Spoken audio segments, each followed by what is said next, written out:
SC వర్గీకరణకు సంబంధించిన ఏకసభ్య commission ఇచ్చినటువంటి నివేదికను కేబినెట్ ఆమోదం తెలిపింది. మరికొద్దిసేపట్లో అసెంబ్లీ తిరిగి ప్రారంభం కాబోతోంది. ఈ రోజు దేశ చరిత్రలో నిలిచిపోతుంది అంటూ సీఎం దీనికి సంబంధించి వ్యాఖ్యానించారు. అన్ని రాష్ట్రాల్లో కులగణన చేయాలనే డిమాండ్ త్వరలో రాబోతుందంటూ కూడా ఆయన తెలియజేశారు. రైట్, మరికొద్దిసేపట్లో అసెంబ్లీ ప్రారంభం కాబోతోంది. దీనికి సంబంధించి మరిన్ని వివరాలు మా ప్రతినిధి చారి అసెంబ్లీ మీడియా పాయింట్ నుంచి అందించడానికి లైవ్లో అందుబాటులో ఉన్నారు. చారి, అధికార వర్గం ఒక ఆశయంతో ఒక ఆలోచనతో ముందుకు వెళ్తున్నటువంటి పరిస్థితి, ఒక వ్యూహంతో ముందుకు వెళ్తున్నటువంటి పరిస్థితి ఏంటి? బీఆర్ఎస్ ఎట్లా చూస్తోంది? నెక్స్ట్ అసెంబ్లీ సెషన్ ఎట్లా ఉండబోతోంది?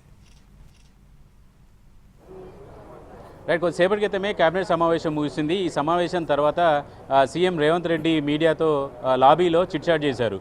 కేబినెట్కి సంబంధించినటువంటి విషయాలతో పాటుగా ఏ అంశాలు, కులగణనకు సంబంధించినటువంటి అంశాలు, అలాగే ఎస్సీ వర్గీకరణ అమలుకు సంబంధించినటువంటి అంశాలన్నిటి మీద కూడా సీఎం రేవంత్ రెడ్డి చిట్చాట్ చేశారు. అయితే బీసీ కులగణనకు సంబంధించినటువంటి అంశంలో ఇప్పటివరకు బయట జరుగుతున్నటువంటి చర్చకు సంబంధించి ఇప్పటివరకు కొంత వచ్చినటువంటి ఆరోపణలకు, గతంలో 2014లో చేసినటువంటి సర్వేకి ఇప్పటికీ బీసీల సంఖ్య తగ్గింది అనేటువంటి ఒక వాదన అయితే కొందరు వినిపిస్తున్నటువంటి నేపథ్యంలో దాని మీద సీఎం రేవంత్ రెడ్డి కామెంట్ చేశారు. ఇప్పటి వరకు 2011 తర్వాత అధికారికంగా ఎవరు కూడా లెక్కలు గణన చేయలేదు.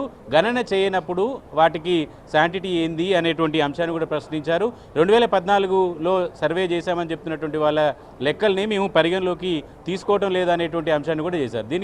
దీంతో పాటుగా కులగణన అనేటువంటి సర్వే ఇంటింటికి వెళ్ళి 50 రోజుల పాటు నిర్వహించినటువంటి సర్వే కాబట్టి దాన్ని పూర్తి స్థాయిలో ఎవరికి అనుమానాలు లేని విధంగానే సర్వే చేసిందనేటువంటి అభిప్రాయాన్ని ఇచ్చారు. ఇక వర్గీకరణకు సంబంధించినటువంటి విషయానికి సంబంధించి చూస్తే సుప్రీంకోర్టు ఇచ్చినటువంటి ఆదేశానికి అనుసారంగానే తెలంగాణలో వర్గీకరణ ఇచ్చినటువంటి కోర్టు వర్గీకరణకు ఏ విధంగానైతే ఆదేశాలు జారీ చేసిందో దాన్ని అమలు చేయాలని నిర్ణయించినట్టు తెలిసింది. అయితే కోర్టు క్రిమి లేయర్ విధానాన్ని అమలు చేయాలనేటువంటి సూచన చేసింది. ప్రభుత్వం వేసినటువంటి ఏకసభ్య కమిషన్ కూడా క్రిమి లేయర్ విధానాన్ని అమలు చేయాలనేటువంటి సూచన కూడా చేసింది. అయితే కమిటీ ఇచ్చినటువంటి ఆ సూచనని ప్రభుత్వం తోసిపుచ్చింది, కేబినెట్ తోసిపుచ్చింది.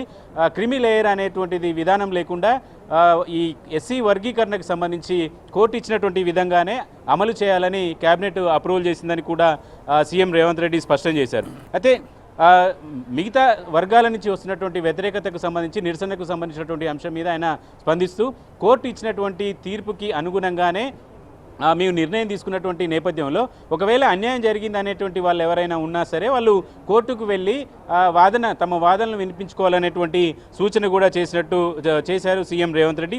అలాగే బీసీ విషయానికి వస్తే కులగణనకు సంబంధించినటువంటి నివేదికలో 46% బీసీలు వచ్చినటువంటి నేపథ్యంలో సీట్ల సర్దుబాటు కావచ్చు, పదవులకు కేటాయింపుకు సంబంధించినటువంటి వ్యవహారం మీద కూడా చర్చ జరిగింది. అయితే బీసీలు జనాభా ప్రాతిపదికనే సీట్ల కేటాయింపు కావచ్చు, పదవుల భర్తీ కూడా దానికి అనుగుణంగానే ఉంటాయి అని చెప్పేసి రేవంత్ రెడ్డి స్పష్టం చేశారు. అయితే ఈరోజు తెలంగాణలో బీసీ కులగణన చేసినటువంటి ప్రభుత్వంగా చరిత్రలో నిలబడిపోతుంది. అయితే ఈ నిర్ణయం వల్ల దేశవ్యాప్తంగా కూడా అన్ని రాష్ట్రాల్లో ఈ డిమాండ్ వస్తుంది అనేటువంటి అంశాన్ని కూడా రేవంత్ రెడ్డి స్పష్టం చేశారు. All right, thanks for the updates Chari.